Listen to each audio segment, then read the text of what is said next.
An balimaw an b'aw bɛɛ fo ka waleɲuman dɔn.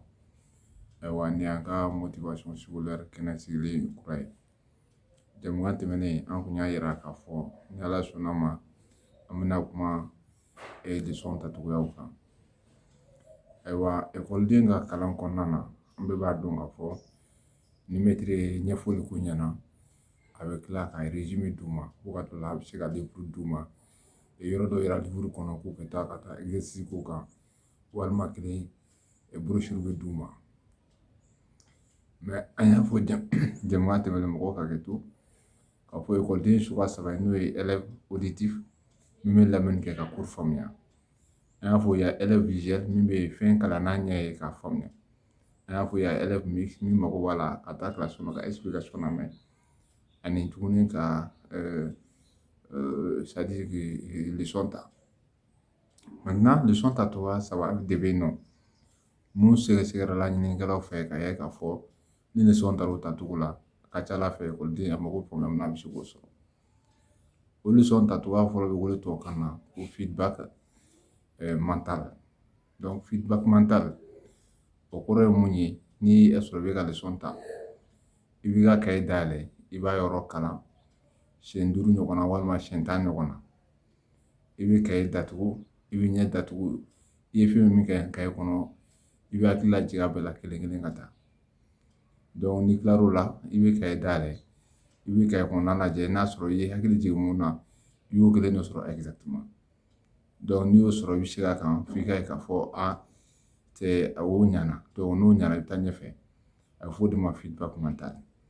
Donc o kɔrɔ ye mun ye n'i ye livre dayɛlɛ walima n'i ye brochure dayɛlɛ i bɛ page kelen kalan ka segin a kan siɲɛ 5 fo ka taa se siɲɛ 10 i bɛ sɔrɔ ka yɔrɔ datugu k'i ɲɛ datugu sisan k'i hakili jigin a bɛɛ la i n'a fɔ c'est-à-dire que i bɛ ka kalan kura ye livre kɔnɔna na. Donc n'i ye dɔ k'o la i bɛ livre dayɛlɛ k'a lajɛ ka livre kalan n'a sɔrɔ i ma fili. Donc cette technique là c'est très propice ale bɛ marcher avec c'est-à-dire efficacité. Donc deuxième technique a bɛ fɔ technique de ma ko feedback écrit. Donc ça consiste également i ye min kalan document kɔnɔ cours kɔnɔ walima cahier kɔnɔ walima livre kɔnɔ walima brochure kɔnɔna na ka cahier feuille wɛrɛ ta k'i sigi k'a sɛbɛn fo ka taa fɔ k'a banna i bɛ sɔrɔ sisan k'i ka feuille ta n'i ye min sɛbɛn i b'a fila comparer. N'a sɔrɔ yɔrɔ dɔw jara i bɛ feuille kura ta i bɛ segin a kan ka cahier kalan kura ye walima livre kalan kura ye ka tila ka reproduire feuille wɛrɛ sanfɛ i y'a kɛ feuille fɔlɔ min sanfɛ i t'o ta bilen i bɛ feuille kura ta sisan i b'a sɛbɛn o kan fo ka taa fɔ k'i y'a bɛɛ sɔrɔ. Donc troisième technique a bɛ fɔ o de ma feedback oral. Donc kɔrɔ ye mun ye ni n ka leçon ta n y'a kalan siɲɛ dama dama n bɛ n ka cahier di mɔgɔ dɔ ma a bɛ question poser n kunna n ye yɔrɔ min ta n b'o jaabi. Donc kɔrɔ i t'a réciter i n'a fɔ kɔrɔlen denmisɛnninw bɛ nin bolo croiser ka leçon réciter cogo min na. Souvent ça marche mais il y a des conséquences. Mais conséquence tɛ min na o ye n'i y'a kalan siɲɛ dama dama i bɛ cahier ta i b'a di mɔgɔ wɛrɛ ma o bɛ question poser e kunna e ye yɔrɔ min kalan jusqu'à ce que i sera ka question bɛɛ répond. Mais n'i m'a sɔrɔ i b'i ka cahier minɛ i bɛ walima brochure minɛ i b'a kalan kura ye i b'a d'a ma question poser kunna. O ye techniquement a bɛ taa cogo min na. Mais comment les utiliser dans les différentes circonstances? A ye min fɔ feedback mental la. Donc il est très intéressant ni ekɔliden bɔra école la ka na so.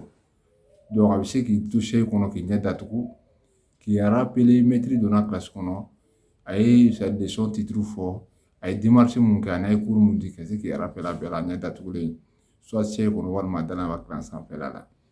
Ça c'est une possibilité parce que n'a kɛra même examen devoir la il suffit seulement k'i ɲɛ datugu k'i rappeler ce jour là maître ye leçon nin de kɛ a y'a kɛ kɛcogo jumɛn na fan jumɛn kuma la a ye mun ni mun de fɔ. Donc on peut se souvenir de tous ces détails là.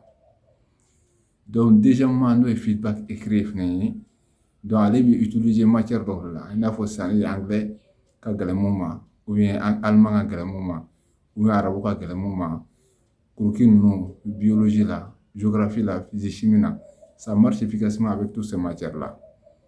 Donc troisièmement n'o ye feedback oral ye ale bɛ se ka kɛ aw taa to école la aw sentɔgɔ bɛ école la hali gɛrɛn na sokɔnɔnaw na il suffit seulement k'i ka cahier kalan ka di dɔ ma a bɛ question poser kunna e yɛrɛ question poser a kɔnɔ a bɛ question poser ɲɔgɔn kunna a b'a jaabi jaabi ka taa. Donc ni min y'a jaabi di yan a mɔn tɛ k'e kɛ malo ye walima k'e ka se ka fɛn dɔ kɛ il suffit seulement k'i ka kaye minɛ ka kalan kura ye k'a d'a tigi ma question posé kunna. Donc on entraîne l'esprit comme ça a bɛ fɛn mun don a kunkolo hakili kɔnɔna na walima kunkolo kɔnɔna na ka se ka exploiter efficacement et ces méthodes là yira la k'a fɔ ça marche. An yɛrɛ fana y'a utiliser quand on était étudiant et ça fait du résultat. An b'aw bɛɛ lajɛlen fo nin fɛɛrɛ in filɛ nin ye ala k'a kɛ ka bɛɛ mago ɲa a k'an bɛɛ ɲɔgɔnna wɛrɛ kan sigi wɛrɛ ma Consulting TV sanfɛ.